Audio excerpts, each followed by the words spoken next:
자, 신약성경 106페이지 누가복음 9장의 말씀을 보도록 하겠습니다. Book of Luke, chapter 9, verse 1 through 6 and 13 through 17. 우리 누가복음 9장 1절에서 6절까지의 말씀, 그리고 13절에서 17절까지의 말씀, 이렇게 두 부분을 보도록 하겠습니다. 먼저 누가복음 9장 1절에서 6절까지의 말씀 우리 같이 받들어 읽겠습니다. 시작. 예수께서 12제자를 불러 모으사 모든 귀신을 제어하며 병을 고치는 능력과 권위를 주시고 하나님의 나라를 전파하며 앓는 자를 고치게 하려고 내보내시며 이르시되 여행을 위하여 아무것도 가지지 말라. 지팡이나 배낭이나 양식이나 돈이나 두벌옷을 가지지 말며 어느 집에 들어가든지 거기서 머물다가 거기서 떠나라. 누구든지 너희를 영접하지 아니하거든 그 성에서 떠날 때 너희 발에서 먼지를 떨어버려 그들에게 증거를 삼으라 하시니 제자들이 나가 각 마을에 두루 다니며 곳곳에 복음을 전하며 병을 고치더라. 우리 13절에서 17절까지의 말씀도 같이 읽겠습니다. 시작.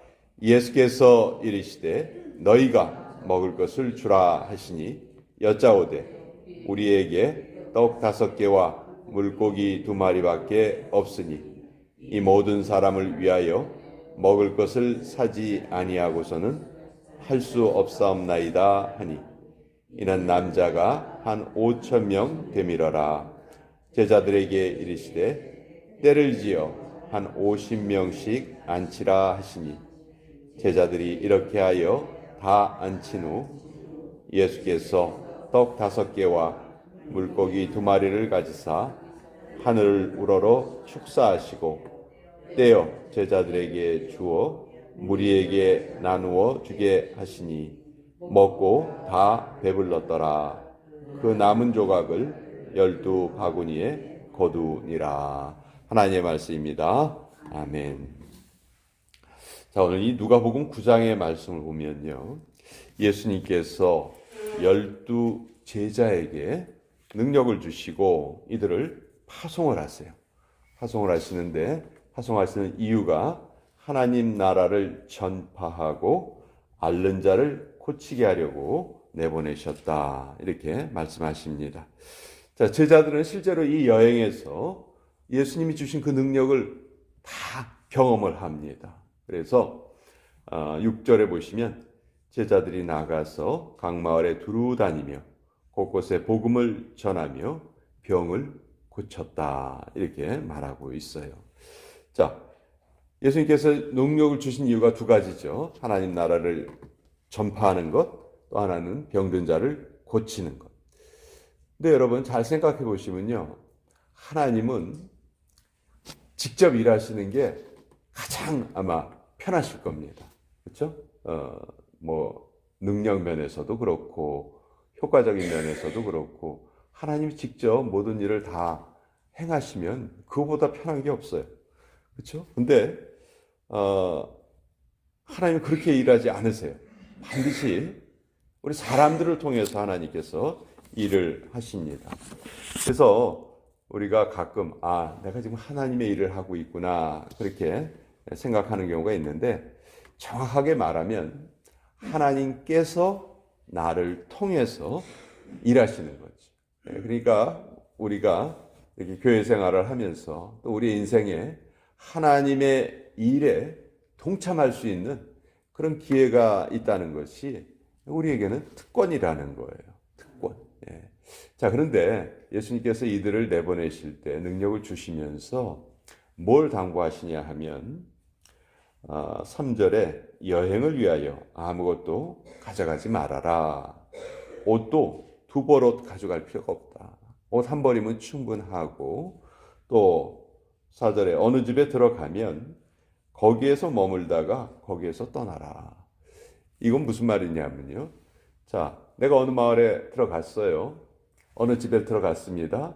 근데 그 당시는 뭐 이렇게 물자가 풍성한 시대가 아니었기 때문에 그 사람을 대접할 그런 음식이 다 떨어지는 경우가 있겠죠. 그러면 상식적으로 생각나는 게 뭐예요? 다른 집으로 가지 뭐. 다른 집에 가서 또 좀 지내다가 가지. 이렇게 생각할 수 있다는 건데 그러지 말라는 거예요. 처음에 들어간 그 집에서 거기서 머물다가 거기에서 떠나라. 즉, 그 동안에 너에게 필요한 모든 것을 하나님께서, 예수님께서 공급해 주시겠다. 이렇게 약속하신 거죠. 그러니까 제자들에게 꼭 필요한 태도는 뭐였어요? 하나님의 공급에 대한 확신이었어요.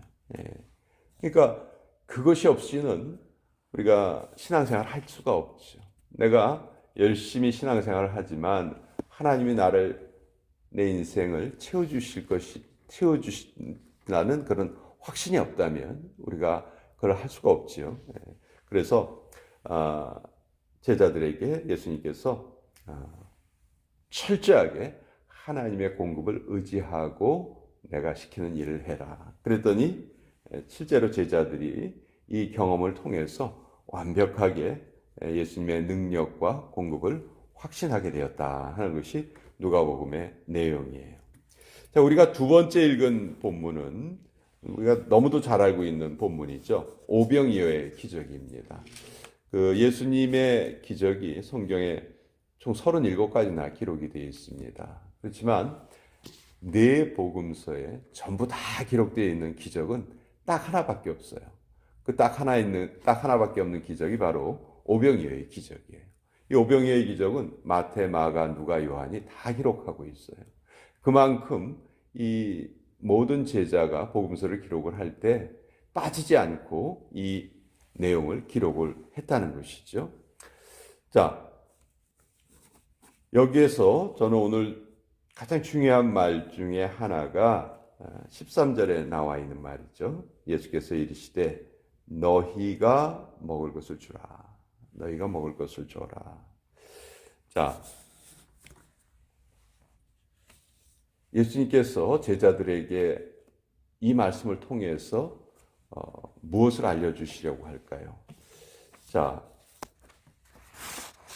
이 제자들 입장에서는 이 광야에 찾아온 이 수많은 사람들, 이 제자들이 초대한 거 아니에요.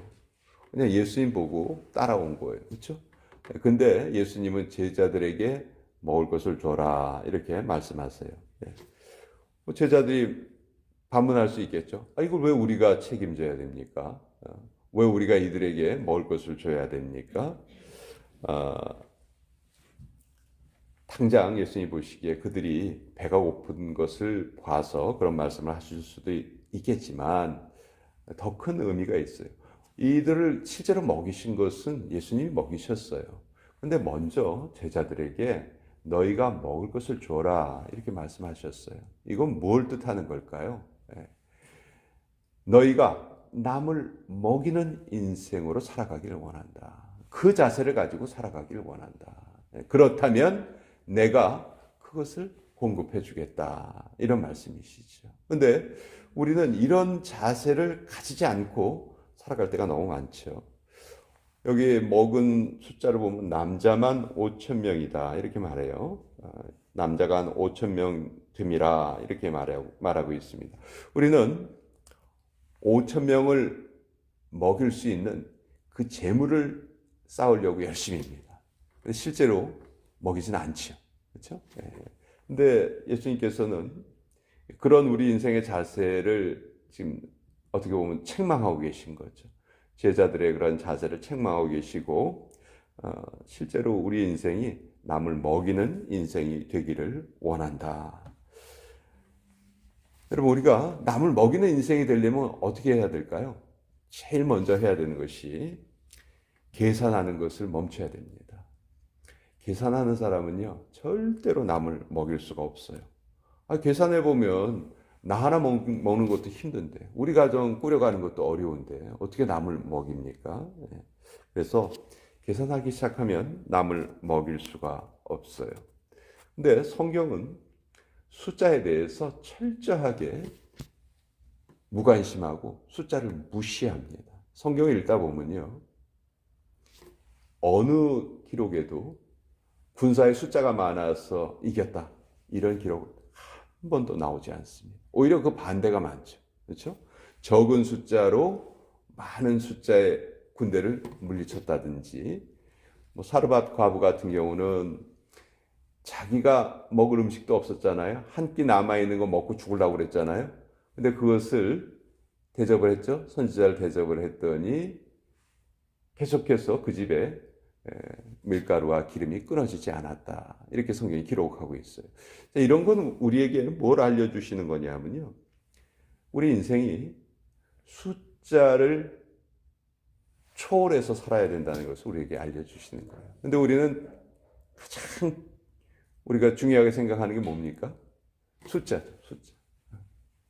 내 통장 잔고, 사람의 숫자, 뭐 이런 걸 제일 중요하게 생각을 하고 살아요. 그렇지만 성경은 절대로 그런 내용을 우리에게 가르치지 않으신다.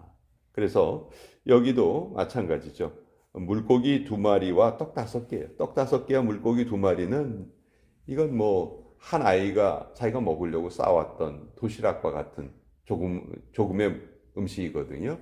여기 물고기라는 거는 오늘날 우리가 먹는 것처럼 이렇게 큰 물고기가 아니고 아주 작은 물고기예요. 그러니까 이런 거 5개 물고기 먹어봐야, 물고기 2마리 먹어봐야 자기 한 사람의 배를 채우기도 어려운 그런 아주 작은 음식이었어요. 그러나 이 작은 음식을 주님께 드렸죠. 그렇죠? 그랬더니 엄청난 기적이 벌어진 거예요. 이거 우리가 늘 그렇게 생각하기 쉽죠. 아니, 지금 내 생활비도 없는데, 우리 가정 먹고 살 것도 없는데 내가 어떻게 다른 사람을 도와줄 수 있겠습니까? 그렇게 우리 생각하기 쉽지만 늘 우리의 생활에서 남는 것으로 무엇을 돕는 것이 아니고 먼저 돕고 남는 것으로 생활하는 자세를 가져라. 이것이 주님의 방식이죠. 그럴 때 우리는 하나님의 채워주심과 기적을 경험하게 된다. 그래서 예수님은 한 과부가 드린 자그만 2렙돈, 오늘날 우리가 쓰는 이 미국에서의 돈으로 하면은 몇 센트에 불과할 거예요. 그러나 그 모습을 보시고 저 과부는 그 누구보다도 하나님께 가장 많은 것을 드렸다, 그렇게 칭찬하셨잖아요. 그러니까 그 숫자가 아니라는 거예요. 그 마음이라는 거예요. 오늘도 우리는 이제 야드 세일을 하게 되죠. 야드 세일을 하면서 많은 사람들이 찾아올 것입니다. 그 중에서는 정말 자기 이익을 쫓기 위해서 찾아온 사람들도 있을 거예요. 그러나 우리가 그들을 우리가 먹여야 되는 대상으로 그렇게 생각을 하고 우리 오늘 이 행사를 한다면 그 행사를 더 기뻐하시지 않을까. 교회에서 하는 행사이기 때문에 우리가 봉사하고 사랑을 전하는 마음으로 그런 행사를 했으면 좋겠다. 그래서 마침 우리 누가복음 9장 오병이어의 기적이 오늘 본문에 나와 있는데, 오늘 우리가 이 오병이어의 기적을 행하는 그런 주인공들이 되었으면 좋겠다, 그렇게 생각을 합니다. 자, 오늘 이 말씀 같이